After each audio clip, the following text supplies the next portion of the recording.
Batter up. Bob and Chris, they're on the air. Yankees, Mets, they're everywhere. From the Bronx to Queens, the diamond gleams. MLB talk, the ultimate team. MLB is the place to be. Bob and Chris with the pitch you'll see. Swinging stacks and stories fly. Baseball talk that's amplified.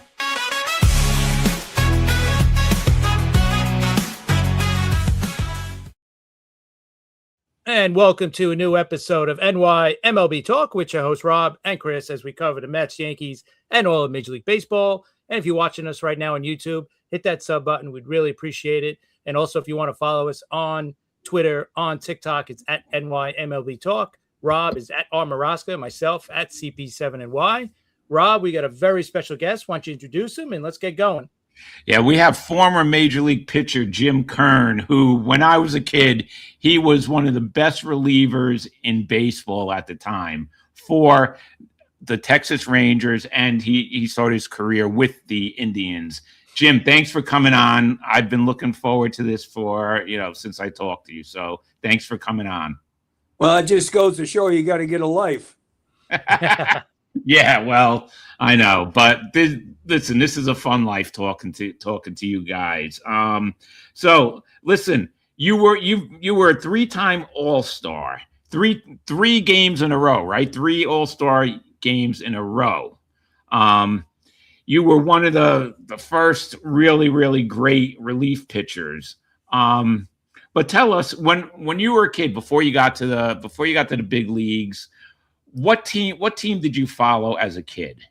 I really didn't. To be honest, I was a baseball player, really not a baseball fan. I grew up in mid-Michigan, so probably if I had to pick one, it would have been the Tigers. But I even felt bad in the minor leagues. I spent better part of 7 years in the minor leagues. When I got out of high school, my senior year of high school, I could throw the ball 92, 93. I tell people I could throw the ball through a cement block wall. I just couldn't hit it with any consistency. They gave me credit in the minor leagues for a no-hitter when I didn't hit anybody. So, it was that type of thing. And in the minor leagues, I really felt bad when you had kids there their entire life. The only thing they wanted to do was be a major league ball player, and they would get released and leave. And here I am, playing baseball to put myself through college, never had the idea that I needed to play Major League Baseball. I just enjoyed the game and was making enough money to put myself through college, and felt bad when some of these people where their whole life depended on making the major leagues that got released. Now, before you were in the majors, you were also served in the Marine Corps, correct? Yeah, in 1970, I got invited to Major League Spring Training, so I dropped out of college after the fall semester, and that's when we had the draft, of course, 1969, actually, when we had the draft. And so I can remember sitting there on January 1st when they were pulling the ping pong balls out of this machine, and each one had a number on it, and each number corresponded to a date when they were going to draft so many people. And in 1969, they drafted up to, I think, day 263. And March 15th, my birthday, was number 14. So it was a matter as if I got drafted in January or February. So I immediately went looking for reserve units. And Army had a 5-year waiting list. Air Force, Coast Guard, Navy had 3-year waiting lists. Guess what? The Marine Corps didn't have any waiting lists. So I joined the Marine Corps out of Columbus, Ohio. And little did I know it was the most fortunate thing I'd ever done in my life, because I went in as part of a motor transport unit.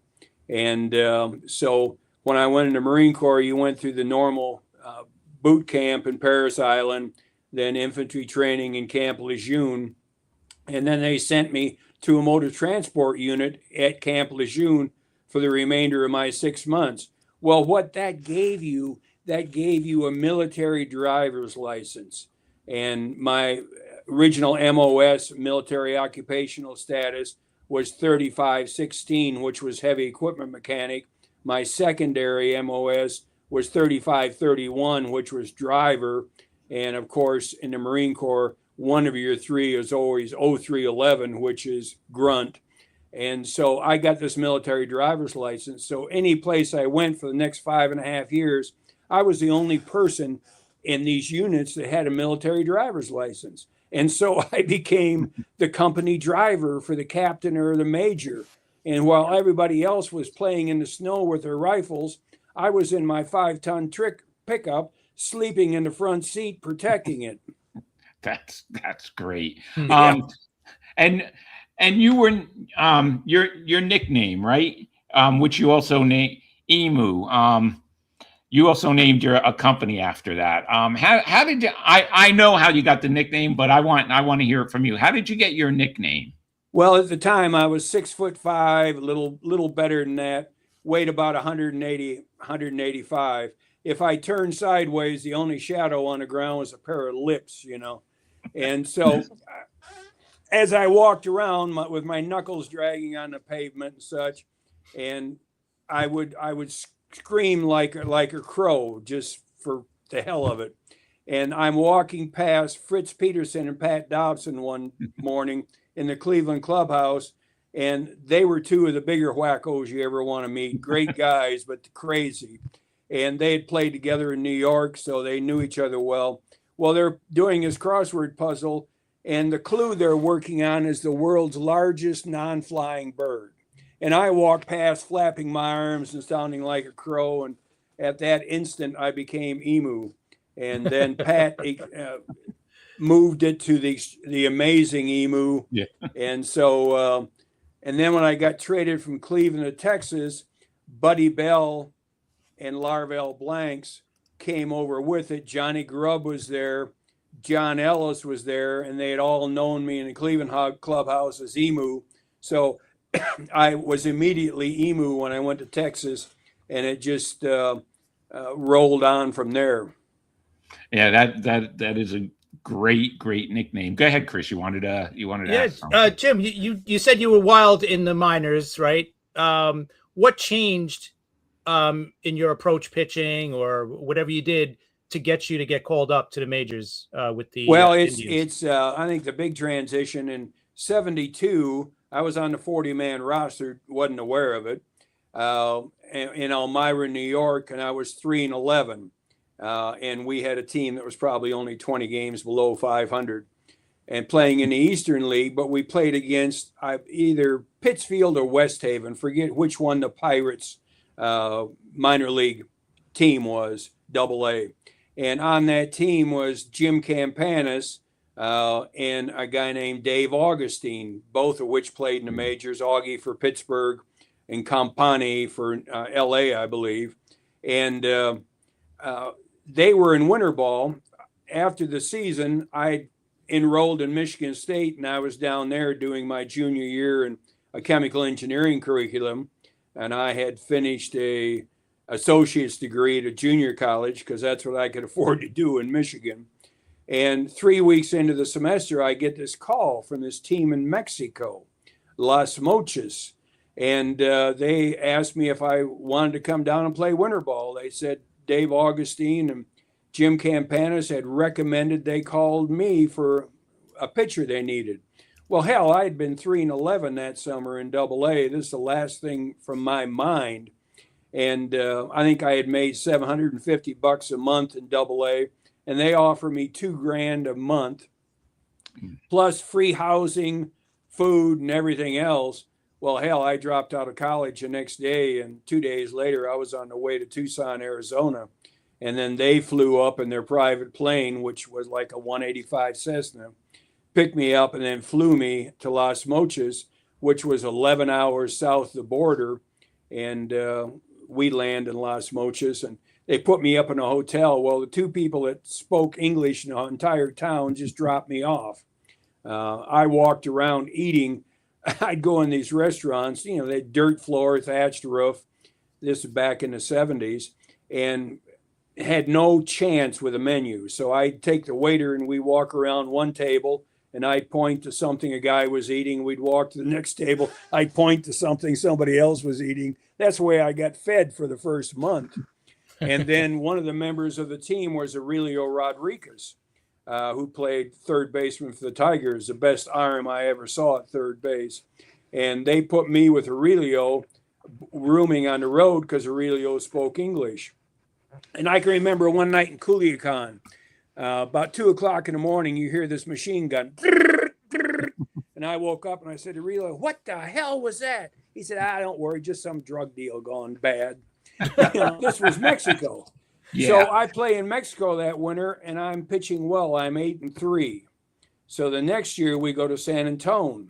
And now in the meantime, I had gained about 10 pounds, and I'm starting to get the muscle mass to control this arm. I wear a shirt with a 17.5 neck and a 38 sleeve. So I'm finally getting enough muscle mass to control the length of the lever arm.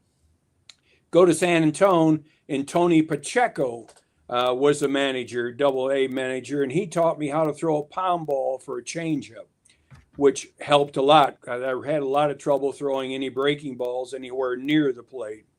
And then halfway through the year, Joe Horland gets released by the Oakland A's. And Joe Horland lived in San Antonio. So to beef up attendance some, they talked Joe into coming out and pitching a few games with us with the San Antonio AA team. Well, Joe took me under his arm and taught me the philosophy of pitching, getting ahead of hitters, this kind of stuff, which helped me a lot. Well, I end the season there 11-7.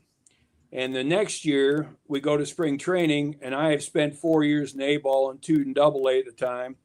And toward the end of spring training, it looks like I'm going to get sent down to AA again. And I went into Bob Quinn, the farm director, and said, "Bob, I'm not going back to AA." I said, "I'm 25, I've got to think about going back to school, finishing my degree, and getting a real life." And Bob says, "Well, we'll give you 6 weeks in AAA." Well, we go to AAA, and I end the season 17-7. I broke the American Association strikeout record for the season with 220 and 189 innings. The last game I pitched that year in Denver, I struck out 19. So at that point, I'm getting my shit together a bit. Yeah. And so they call me up in September. I meet them in Detroit. And walking into a major league clubhouse after 6 years in the minor leagues, kind of like, you're all eyes trying to process all of this. So the first day, Ken Aspermani was the manager, and they have me throw batting practice in Tiger Stadium. Well, the first guy up is Rico Carty, the big man. Yeah. And Rico has got basketballs for shoulders, just. And Rico was old at this time, 36 maybe. Had started the season in Mexico. And so Rico gets in there, and Rico gets about 5 feet in front of the plate toward the mound and gets ready to bat. And I said, I hurt my feelings a little bit, So I said, "Rico, get back in the batter's box. I'll throw you some fastballs." He said, "You just throw me your best fastball, kid." And so the first one I threw, he hit right on the screws in upper deck and right field. He's way behind it. The next 4 he parks in left center field in the bleachers. And the first thing I'm thinking is, what the hell am I doing here? And that was my initiation into the major leagues. And then probably we were still in the race, and which was very unusual with Cleveland in the 70s. Yeah. And we had a doubleheader against Baltimore, maybe the middle of September. And Fritz Peterson pitched the first game and got beat. Well, that knocked us out of any contention. And they put me in to pitch, start the second game. In the second game, I go 6 innings, haven't given up. I think I gave up 2 hits, no runs. In the 7th, Belanger gets on one way or another, and Bunbury hits a ball right down the first baseline inside of Boog Powell, and 1 run scores. And then Aspermani comes out to the mound to take me out, and the Cleveland fans just set up a hell of a roar, booing. And he left me in, and we completed the game. and Cuellar beat me 1-0. Yeah. It was when Baltimore had 6 consecutive shutouts, and I was number 5. Yeah, I was going to ask you about that. That was in September of '74, and it's something you do not see in today's baseball. Complete games, and you pitched a complete game, even though you lost 1-0. But still, that's impressive. And now, forget it. You do not see that anymore. It's just not the same game as when you played. I think it was interesting that I probably pitched in 500 thereabouts major league games, and that was my one complete game in like 500 appearances. That's great. Yep. Yeah, but then you were a relief pitcher. Why don't you tell us about the change from being a starter to a reliever? Well, after spending 6 years in the minor leagues, you'll do anything to stay in the major leagues, include picking up towels, So Yeah. When in '75 I made the team as a starter, Eckersley and I made the team together, and then in '76 and '75 they sent me down when Cleveland traded Gaylord Perry to Texas for Rick Waits, Peterson, and somebody else, Freddie Bean, I think, or Joe Klein, one of the two. And so they needed a spot on the 40-man roster, and they told me they were going to send me to AAA, as that was my last option. And I almost quit and went back to school. I went to AAA. My mind was really toast at that point for about 3 weeks, and then they brought me back up in Boston. And I pitched 6 innings, did well. But unknowns to me, I strained a muscle in my rotor cuff, and I was on the shelf for the rest of the season. Well, in '76, I go to spring training. I'm out of options, and so I'm there kind of on a gratuitous basis. And I pitched 25 or 26 innings and gave up 1 run, and got a plaque for a spring training player of the year or whatever. And so at that point, I go to the bullpen. Frank Robinson has to take me or lose me. And I'm the 10th starter out of 10 people. I mean, I'm the 10th pitcher out of 10 people in the bullpen. And so I'm pitching mop-up early in the season. Somebody gets their ass kicked in the first couple innings. They go deep and bring me in. Well, I did well. And then I pitched some in the middle of relief in May. And then about June, they're starting to use me with Dave LaRoche, who was a short man on the left side, in save situations and late in the game. Well, I ended the season with about 100 innings, about 60 appearances, was 10-7, 15 saves, and I think a 2.35 ERA. And so that winter was really the first winter of free agency. And so I went from minimum salary of $14,000 the next year to $117,000, and they traded Dave LaRoche. Well, Cleveland at that time, to me, and again, I'm a dirty word in Cleveland for saying it, but they ran the team. Ted Bonda was the president, used to be the president of Avis Rent-A-Car, as a tax write-off. Okay. And so the idea really wasn't winning. It was being competitive to draw a few fans. We drew about 4,000 or 5,000 a night. And, winning wasn't a big thing. And so at that point, when I got traded, they asked me what I thought. I said, well, this is a tax write-off. It really isn't a competitive team. Whenever they get a player that's worth something, they trade him for 2 people that aren't. And that did not go over well with Cleveland. It was interesting. Cleveland a couple of months ago, or maybe 6 months ago, put out the best relievers in Cleveland Indian history. And they had some good ones, and most of them were oriented around their championship teams. And they had an honorable mention for Dave LaRoche. Well, the 2 years he was there, he was about 9-10 with maybe 25 saves and a good 2.36 ERA. I was there for 3 years, was 44-40 with 35 saves and didn't get a mention. I'm well loved in Cleveland, needless to say. But getting traded to Texas, the first trade they make is really traumatic because you walk into the spring training, the guys that were enemies and go, "Hey, I'm on your side now." Yeah. And so after you get traded a few times, it becomes academic. You really don't give a shit. But the first time can be really traumatic walking in a situation like that. But it's a whole different world. In Cleveland, I was never drafted in Cleveland. I signed as free agent, went to all the tryout camps, got $1,000 to sign a professional contract, and had spent 6 years in the minor leagues. Finally get to the majors, and you're always the kid, that is still trying to make it. When I got traded from Cleveland to Texas after playing in 2 All-Star games in Cleveland, Yeah. I was adopted as one of the veterans. You were the meat of the team. You were the muscle. You were one of this probably 25% of the team that were expected to make things happen, which is a totally different feeling when you're treated like that instead of, well, here's the kid, So I really enjoyed it.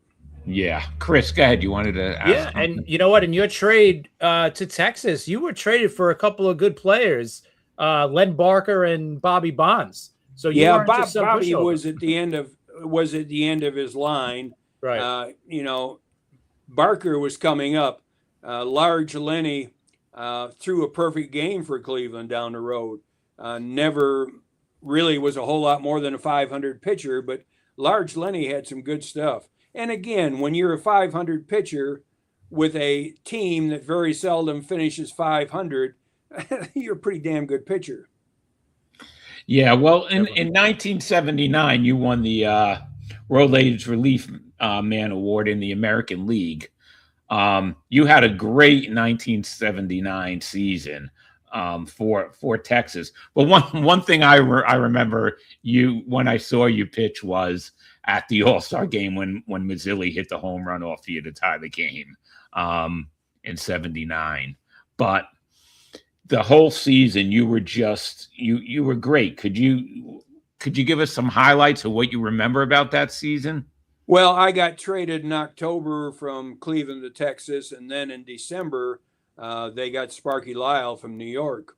And, in January, we did a midwinter banquet, and they invited Sparky and I to the midwinter banquet.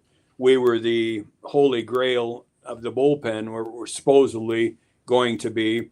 And we were sitting around having drinks after the banquet, and Sparky got up to take a leak. And Pat and I were sitting there, and Pat looked at me and he says, "Kearney," he says, "we got a problem." And I looked at him and says, "No, we don't, Pat. We don't have any problem." I said, "When you traded for Sparky, whom I consider to be one of the 3 best relief pitchers in baseball, I had no question that I was not going to be the short man." I said, "I'm a converted starter." I said, "To me, the way I look at it, my strength in this team is I can give you innings." I said, "Sparky needs to pitch every other day to stay sharp." I said, "My big thing is I should be Sparky's setup man. I can give you 4, 5, 6 innings if need be to get you to Sparky. If we got a lead early in the game, our starting pitcher's struggling, bring me in." I said, "I'll be more than happy to be Sparky's setup man." And Pat's eyes went like, wow, okay, yeah, we don't have this problem. Well, and then I said to him, for 3 years in Cleveland, I was allowed to throw nothing but a fastball. And I said, and I made 2 All-Star games doing it, understand that. But I need to be able to throw my palm ball for a change and my breaking ball. I said, it's just a matter of time for these guys to catch up to me after 3 years. And he was a little apprehensive about that. That's not what they traded for. And so I said, okay, let me make this deal with you. Let me throw whatever I want in spring training. And if the end of spring training, you think my off-speed pitches and my pitch selection suck, we'll revisit this. So he said, great. And so in spring training, I think I threw 24 innings, gave again up 1 run in 24 innings, throwing a breaking pitch. and made some people like Kingman and some other big hitters look really silly swinging at the changeup. Well, for 3 years, they had never seen anything but a fastball. So that's what they were setting on. So we start the season, and I picked up the win the first night of the season against Cleveland, coming in the fifth inning, finishing a game.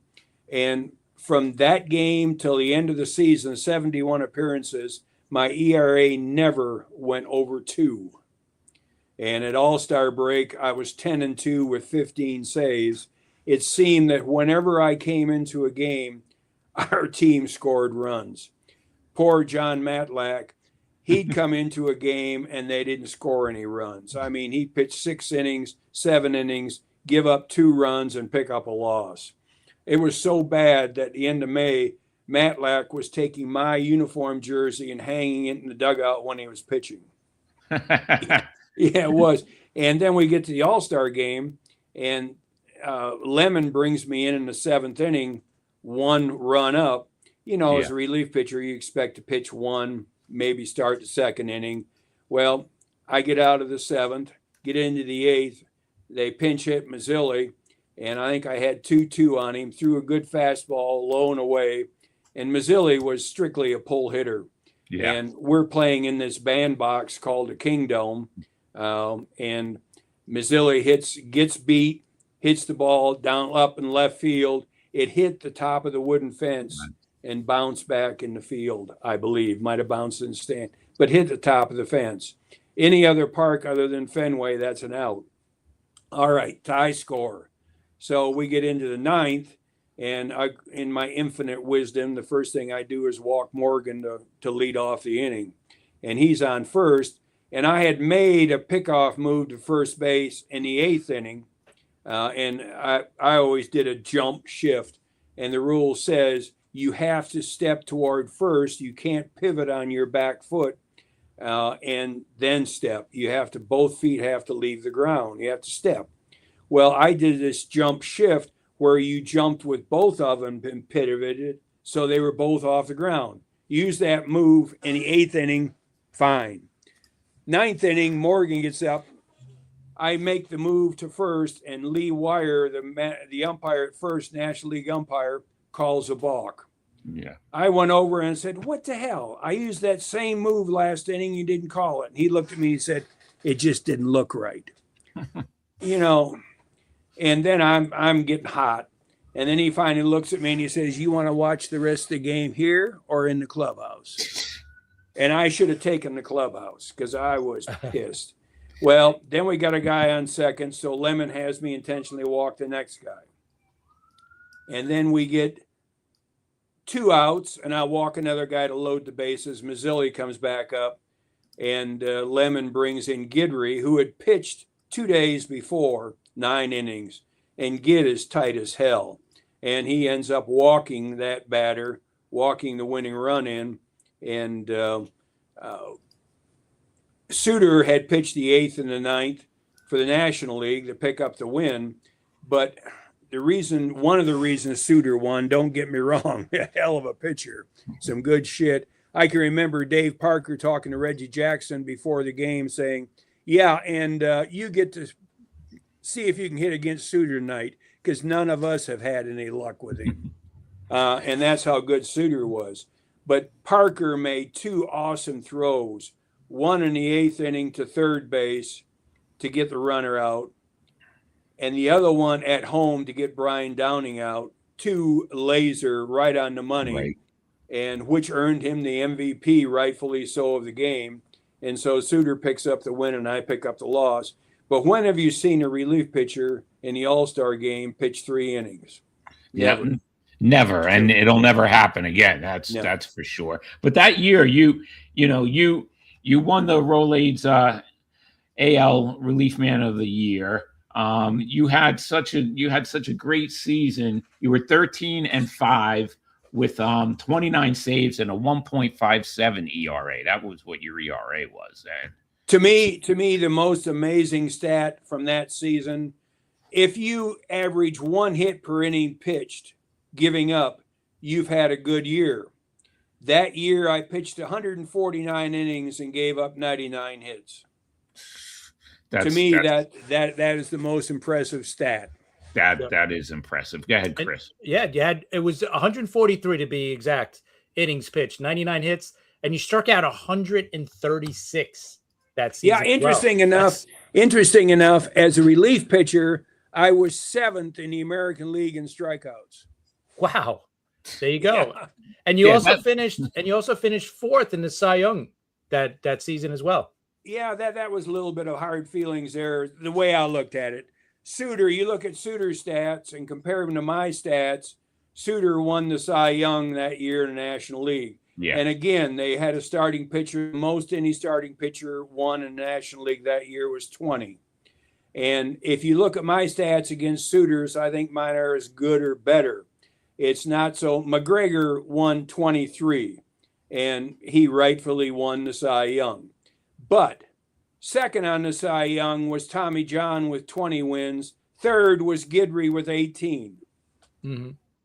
I'm having trouble behind those two. But again, you stop and look at the writers that are voting. There's more writers voting in New York than there is anyplace else.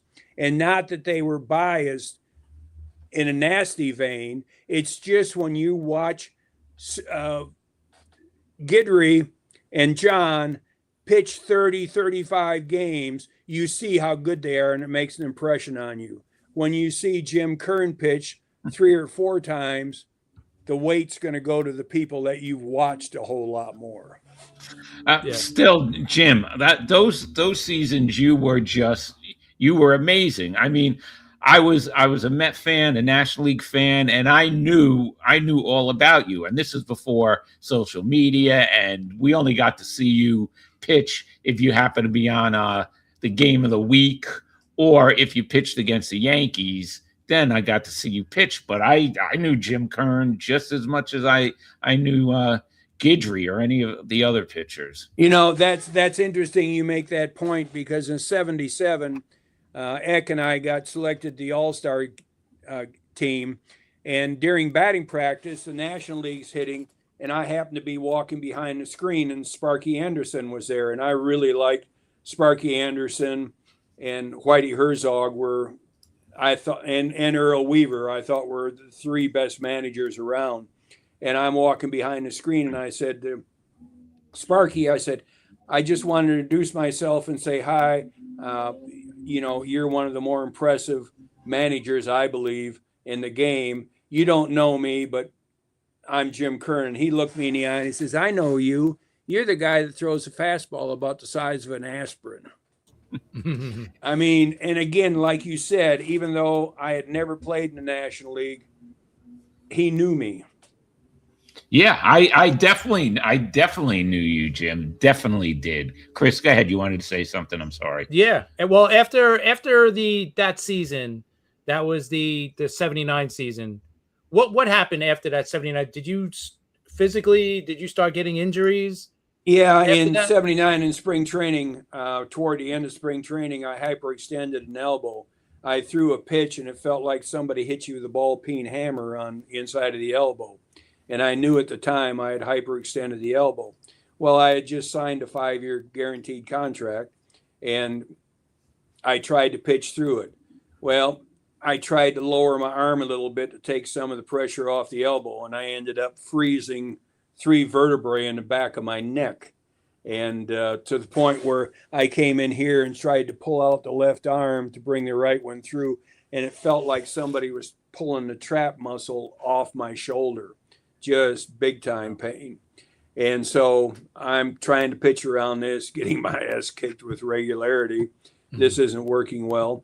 And so at the point I'm 3-11, and I get to the point where I cannot throw anymore.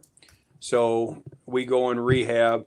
They do x-rays, they do this, they do that. They can find nothing wrong. So finally go to an osteopathic group in Fort Worth, Texas College of Osteopathic Medicine. Guy named Rain English and John Peckham, 2 DOs. And they do a bunch of tests and such and find that I've locked the facets that kind of fold down from vertebrae to vertebrae, and there's no movement there. And so I spend the next 9 months doing nothing but working out the left arm to build up muscle to take the pressure the right shoulder is giving it. And again, I was 6'5" and 185 pounds. And so my muscle mass was not there. And when I threw hard, it was actually pulling a vertebrae over to the right side, freezing him up. So I had to rebuild the left side totally. During that time frame, my elbow felt a whole lot better. And so in 75, strike shortened season, I'm starting to throw pretty good again.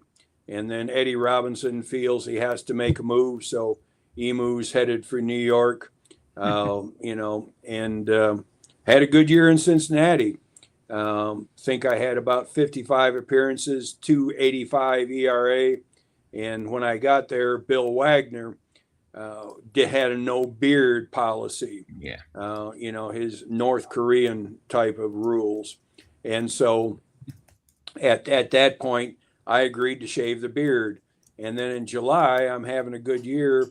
And my 4th year of the contract was guaranteed. And in 82, I was in the 3rd year, but the 5th year wasn't.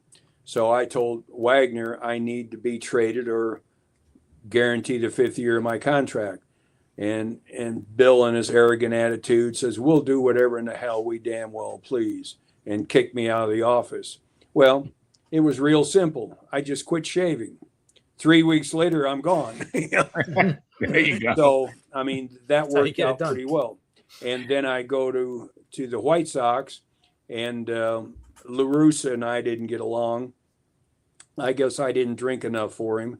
And so, in spring training and next year, I get blood poisoning. What's it called? I had a food allergy. Yeah, food power. And, Okay. And spent 3 weeks in spring training where I couldn't even get out of bed. And so, we're starting to get our act together at the end, and we go to Texas, second game of the season. He brings me in to get me some work, which I needed. And I throw, during spring training, I had medial epicondylitis, which is inflammation of the tendon sheath, little leaguer's elbow. And they had shot me with cortisone and told me to go ahead and pitch.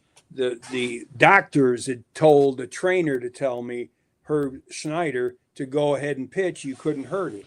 Well, 1 out later, I throw a pitch and tear off the flexors that bring your fingers down, the pronators and supinators, completely off the elbow.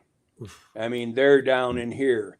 And looking at the video, this frame of the video, my forearm's up. The next frame, my forearm's 90 degrees down. Wow. And tore the medial collateral in half. And so at that point, I tell the press, when they're asking me, that the doctors told me through Herm Snyder, the trainer, to go ahead and pitch. You couldn't hurt it. And I said, this happened. Well, La Russa got all bent out of shape because in his acknowledgement, I said that Herm Snyder told me to go ahead and throw, and he did, but the doctors had told him, and Herm told me the doctors had told him to tell that to me. So next spring training, I'm getting paid every month through this contract, year round. And so I get paid in January, and then February, they release me. I'm still on a disabled list, just starting to rehab, had spent 6 months in a cast and a brace, and they release me. And I go into the clubhouse in Sarasota. My parents lived down in Florida. Went down to see them. I went in the clubhouse to get my gear, and La Russa starts yelling and screaming and throws me out of the clubhouse. I guess I didn't drink with him, so I wasn't his good buddy. But that's the way all that ended. And then I continued to rehab. And then in June, the Phillies are having a tryout camp at University of Texas at Arlington. And I'm working out there, throwing to the catcher. And I happened to throw for the scout there with the other kids. And then I get a call from Philadelphia main office 2 days later. They want me to fly to Philadelphia and throw for them there. So I'm still rehabbing. I can throw the ball in the mid 90s now, but I haven't tried to throw a changeup. I haven't tried to throw a curve. I'm still nursing this elbow along pretty good. And so I fly to Philadelphia with one change of clothes. I'm supposed to throw on a Friday night and then again Saturday night to see if I can throw 2 days in a row. Well, I throw Friday night and they're impressed. I'm throwing the ball good. That night during a game, Tug McCraw pulls a muscle in his shoulder. So they're a reliever down. The next morning, instead of throwing, they offer me a contract. Wow. You know, for $150,000 for the year, which was peanuts at that time. But, you know, I had planned on going to AAA or AA someplace and rehabbing. So they want to pay me to rehab on a major league level. Great. So it's about 10 days later, I finally get in a game. And one inning, I gave up 7 runs. You know, what can I say? I sucked. You know, they took batting practice off me. I was throwing way too much where they were swinging. And so that lasted about 2 months, and they released me. And then I called Milwaukee, and Milwaukee sent me to AA in August. I pitched there for about 3 weeks. The season ended, and they called me up to the majors. And I think I pitched in 5 appearances there and didn't give up a run. So the next year we go to spring training with Milwaukee, and I get sent to Vancouver, AAA, which was a great town, and played maybe half a dozen games in AAA, and they call me up. Somebody got hurt, and I think I pitched 3 innings the first night, didn't give up any runs, and then for the next 2 months didn't get anybody out. So, you know, I tell people that I got traded 6 times. They kept telling me I was too valuable to keep. Yeah. One of our Dr. J. Thomas, who's the author of Chief's book, actually, has a question. He wants to know about your photography. Yeah. That's his question. It just says, please ask Jim about his photography. Okay.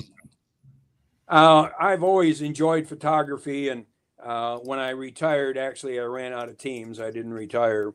In 86, I started an outfitting business in 87. My wife used to accuse me of playing baseball simply to finance my hunting and fishing. My first love of life, no doubt. I started an outfitting business, Emu Outfitting. Texas is different than any other state in that it's 99% private land as it came into the union as a state. And so you have to lease land here. You have to lease hunting rights on a ranch to be able to hunt. So I would go lease a 15,000 acre ranch for, say, $2 an acre for hunting rights, and then release it to groups in different pastures for $3 and $4 an acre. And so at this point, I was always into photography, but it really became big at that point because I needed it for advertising, pictures of deer, trophies, such, and really fell in love with it.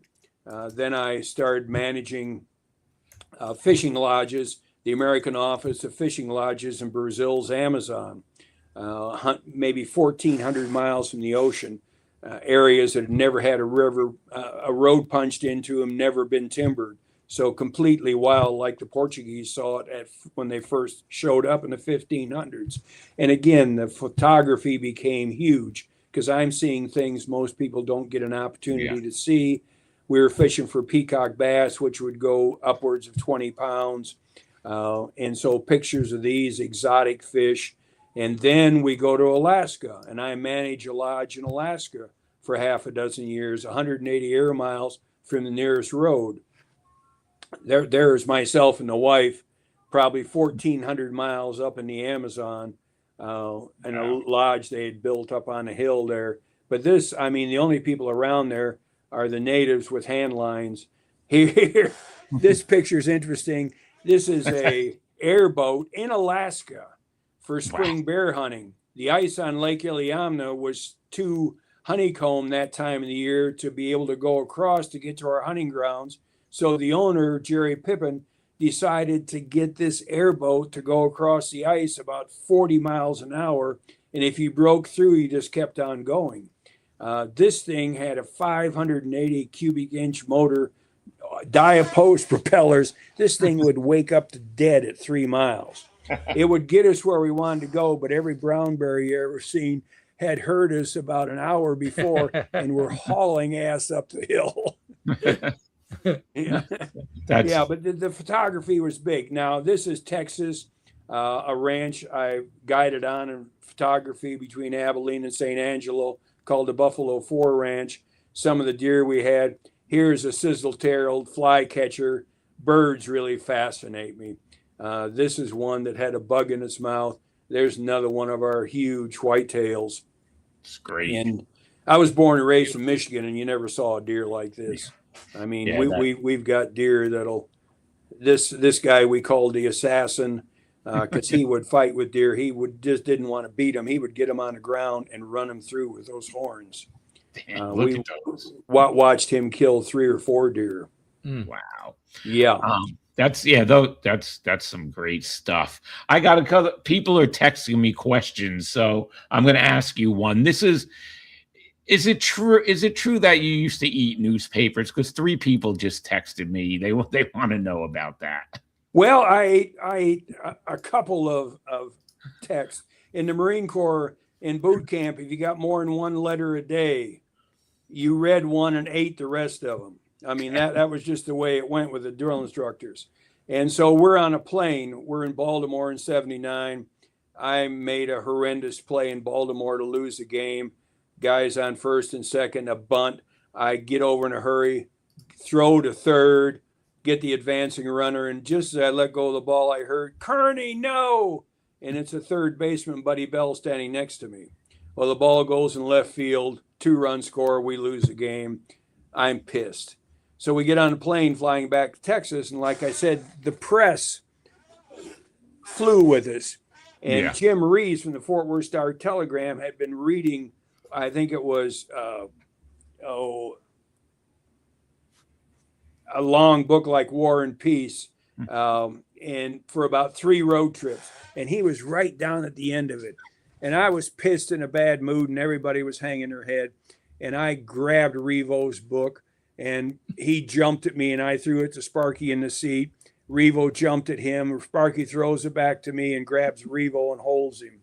And as he was holding him, I opened up and tore the last 3 pages out of the book and ate them one at a time. You know, and we're just lightening the mood. And poor Revo was just, yeah, I think it was Dean's book. That's about a Watergate. that's a great story. And so he just came apart. So I have become famous for that. Okay, that's why. In 1986, you did go back to the Cleveland Indians, right? And I think, was this your final game? You gave up a bunch of runs, and when you were leaving the field, the fans were booing you and throwing garbage and almost hit you with a bottle. And you said, "I knew they couldn't hit me as they were one of my fans." Yeah, that did happen. After I destroyed the elbow, you know, I spend a little bit of time with the team. I look good to begin with, and then everybody catch up to me and I'd get released.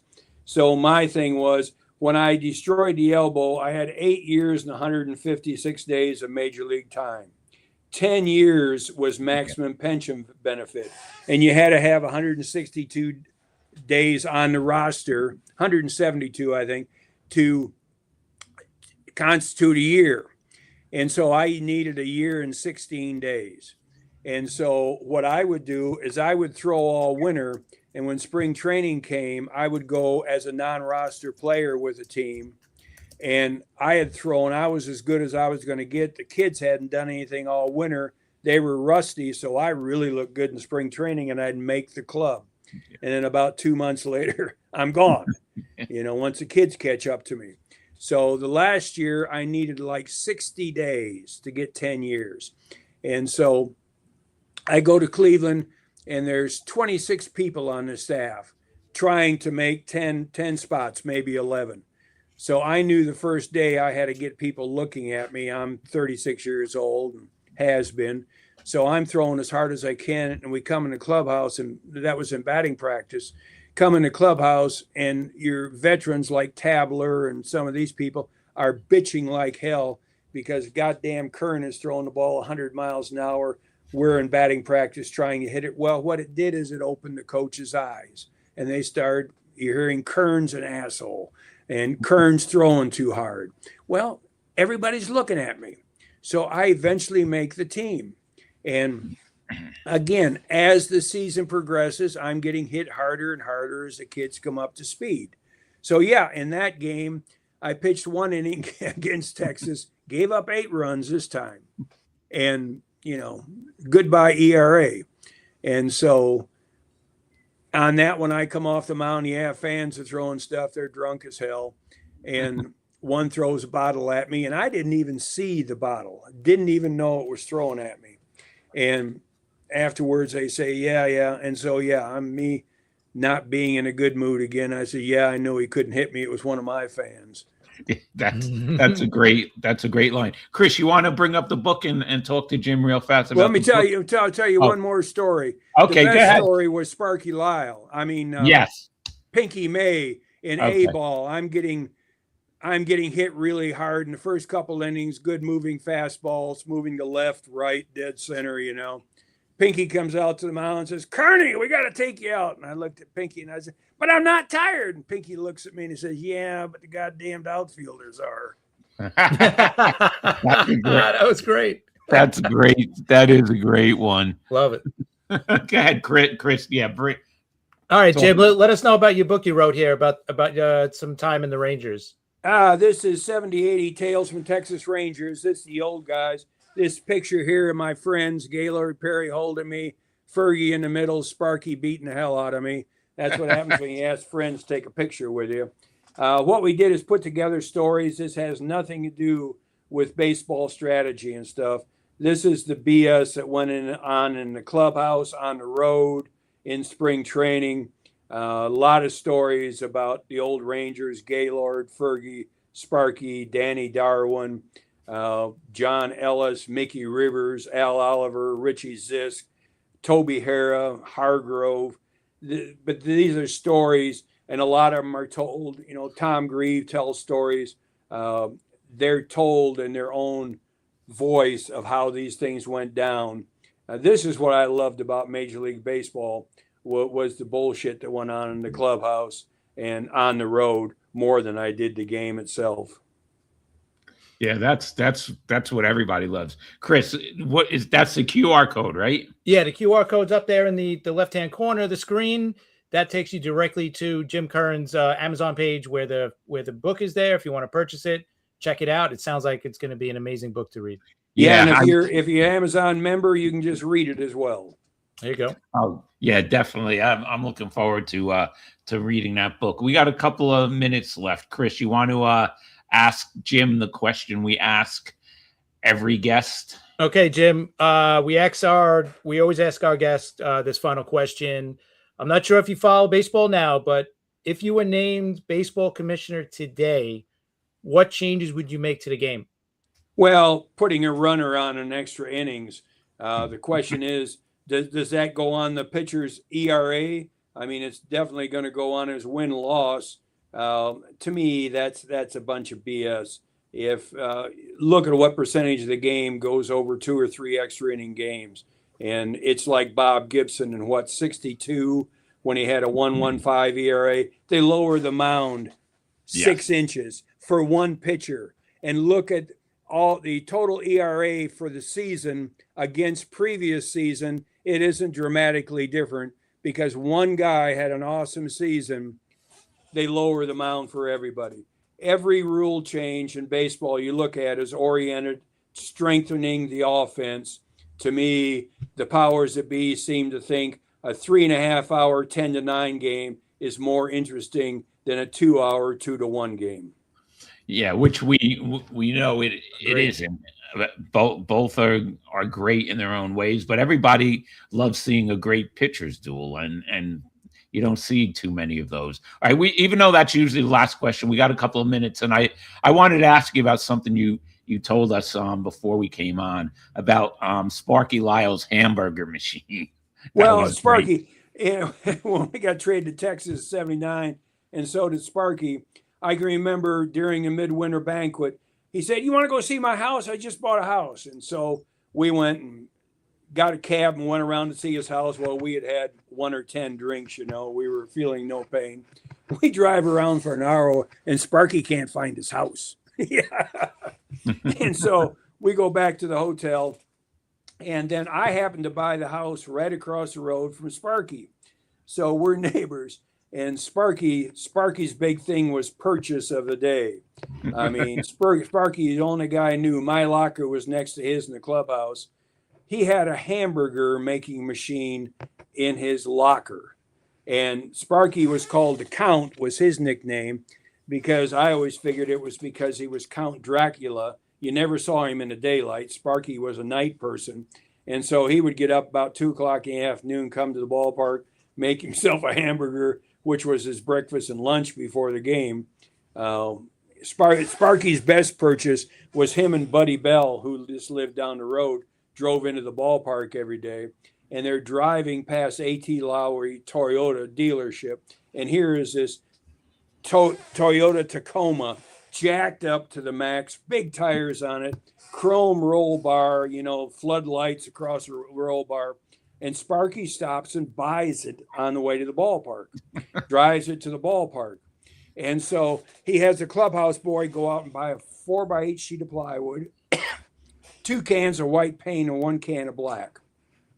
And he paints the plywood white, stands it up in the back of the truck, in the bed of the truck against the roll bar, and paints. His wife was Mary. And he paints on the board, "Mary, this is ours, Sparky."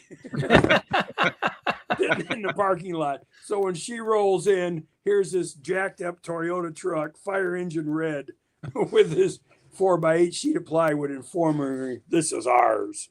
That's great. Yeah, that was Sparky. I mean, greatest guy you'd ever want to meet in the world. But he was awesome just to hang around. Euchre, you would pay to go out drinking with Euchre just to listen to the bullshit. Bob was the quickest. Bob Euchre and Pat Dobson were the quickest wit you've ever seen in your life. And Euchre would sit there and come up with this stuff you could not believe. And just deadpanning it. Oh, yeah. I mean, going out to drink with Euchre was unbelievable. The only one close to him, only 2, were Pat Dobson and Boog Powell. Oh, Boog Powell was an absolute piece of work. I mean, 6'4", 270. Yeah. His locker in Cleveland was always next to the shower. And Buddy Bell was a young kid, and Buddy walked by Boog one day, and Boog's sitting there with nothing but a towel in his lap on the way to the shower. And Boog looks at him and says, "Nice pooper, Bud." And after that, Bud would not take a shower when Boog was in the clubhouse. I mean, that's what I loved about the game was this BS. Yeah, that's what most of the guys tell us. You guys have the best stories. I love hearing them. Jim, thanks for coming on. We really appreciate it. I mean, thank you, you have an open invitation, because I didn't get a chance to ask you half the things I wanted to talk to you about. I mean, you've been great. We really appreciate it. Chris, could you read the book? You'll it's nothing but those type of stories. Great. Chris, real quick, could you put the Wednesday show thing up before we get out of here? Wednesday at 8:30 p.m. Eastern Daylight Time is inning 8 of our exciting baseball quiz show we do with other creators. If you haven't seen it yet, Clearing the Bases. It's 8:30. It's a quick show. It's like half hour to 45 minutes, and it's really good. Everybody's been enjoying it, and it's just a baseball. If you love baseball, you love questions, and you want to hear us answer those questions, it's a great new show, and we're getting a lot of good reviews. So that's on Wednesday, and then Friday night, 10 p.m. It's me and Chris. I'll let you guys know if we have a guest on Friday night. But once again, Jim, thanks for spending the hour with us. We really appreciate it. No problem. Enjoyed it. I'm glad you did. And guys, not just for the book, also check out his Facebook page, Jim Kern Photography. I was just going through some of the photos earlier, and some of the other ones are just unreal. Definitely check them instead of Jim Kern Photography, just go to Jim Kern. I haven't done much with the photography here lately. And again, to show you the attitude hasn't changed, here's the shirt I have on. That's a great shirt. I love that shirt. That's an awesome shirt. But anyway, the attitude still sucks. What can I say? That's all right. Great. It fits you perfect, Jim. Yeah, thanks, Jim. We appreciate it. We'll see everybody Wednesday night at 8:30 p.m. Take care. All right. Have a good